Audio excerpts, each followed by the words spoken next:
Sannu. Na gajiya. Ya kike? Lafiya lau, ya kake? Lafiya lau. Gaskiya abin da ya kawo ni gurin ki ba wani abu bane ba da ya wuce soyayya. Tunda na ganki hankali na ki kwanciya. Na ji gaba ɗaya dole sai na zo na same ki na gaya miki abin da yake zuciyata. Ai kuma za ka kuka daga kun gama cikin ku sai kama bari sai fito da zaki. Ni ba haka bane ba, babban matsala ta a rayuwa kawai abu ne. Har yanzu ban samu macen da zan ba ta yadda gaba ɗaya akan soyayya ta.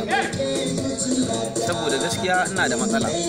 Ni ba na son yaudara a rayuwa. Na fi son duk abin da za a yi ya kasance na gaskiya ne.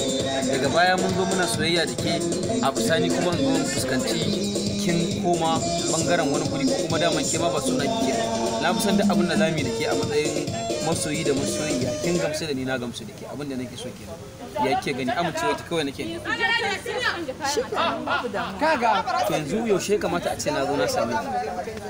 duk lokacin da ka shirya kawai sai ka taba ni. Ok, to shikenan yanzu. Wannan shi ake nufi da audition. Zan same ki.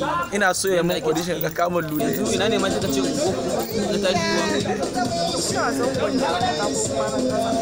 A zangon da ta kike. Ok, to shikenan ba matsala, ni kuma ina nan an brigade ne.